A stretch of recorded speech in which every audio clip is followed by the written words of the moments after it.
Many times you have people think that a Black Culture Center is just for African American people. If there's a Hispanic Latino Center, they think it's just for Hispanic Latino people, an Asian Center, and that's not the case. There is no building at any university that is just for one group. It's for everybody, but you reflect the culture of that people. And the Franklin Hale Black Culture Center is proud of that tremendous heritage and culture that African Americans have accomplished here at Ohio State University. I'm going to share that with everybody.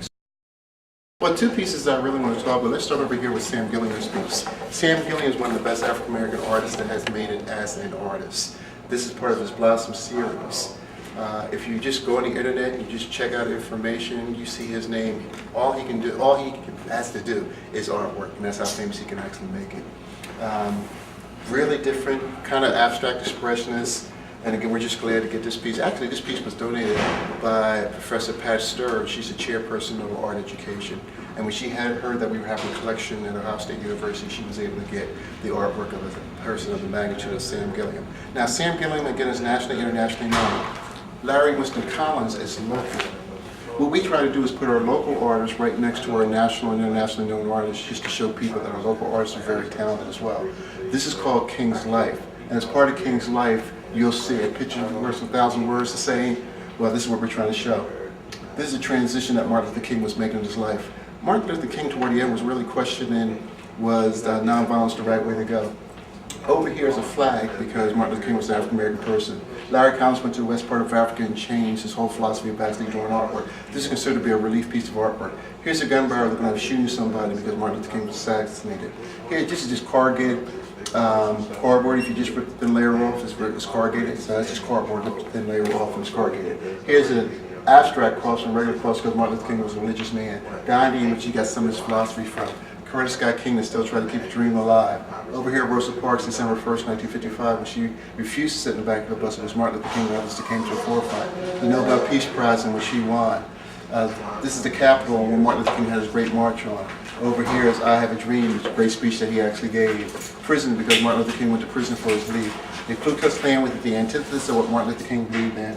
And a man wearing I Am a Man's Son, because the last speech that he did was for the maintenance worker. This piece is worth about $3,500 to $5,000. Again, our goal and objective is, if you can remember one artist's name, then we have done our job, because more than likely you have not known any of these talented artists, and they're certainly talented. I've been working at the Hale Center for 4 years, and it's been a great opportunity to be able to be employed and work on my success as a student at the same time. It's a relaxing environment where, I feel welcome and at home, and it has, computers and atmosphere for study. You can have the best culture center in the world, but if students aren't utilizing it, then it defeats the purpose for which you actually have it. So we increase the number of work studies that we have. We make sure that they were more engaged in it. We try to do more outreach of having student organizations. All different organizations have programs at the Hale Center, including all the sororities and fraternities and the Divine Nine, and other student organizations like PSA and whoever else wants to utilize this space, not even just Black organizations, which is a good thing too. It's open to everyone, and everyone uses it. The Ohio State University has a master plan, and we're going to be going from quarters to semesters, so they're going to make some transitions, and some of the greatest transitions are going to be made on South Campus. The Hale Center is right dead smack in the middle of South Campus, so therefore we're going to be a part of that one.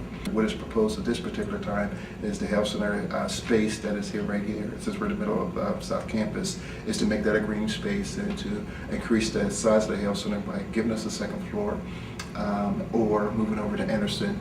So right now we're going between do we want to take over Anderson and utilize that whole building, or have a building erect? Right now we're feeling more comfortable looking at Anderson, taking over that whole building space over there and making that the Frank W. Hale Black Cultural Center for the future and getting all the space that we actually need.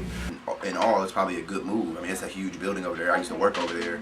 It's a strange building to have a culture center in, I think, but I'm confident in Ohio State's ability to kind of gut it out and set it up in a way that will be conducive to the things we want to do. The Hale Center is its own building, and I feel like when you mix the two, it gives it like less meaning than what it originally has. I mean, it's named after Dr. Hale himself, and once you put it inside Henderson and you change the name of it, it no longer has its originality that it once had. We're excited.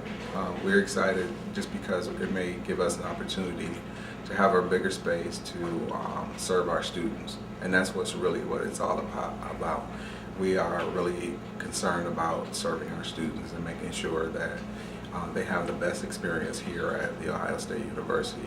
When you take over something, the goal and objective is to get everything that you want, everything that you need to take that Frank W. Hale Black Culture Center to the highest level that we possibly can. I always say this, Ohio State has something we call bigger and better writers. We try to do things bigger and better than anybody else. And so does the Frank W. Hale Black Culture Center. So we're no different than the university is with that concept.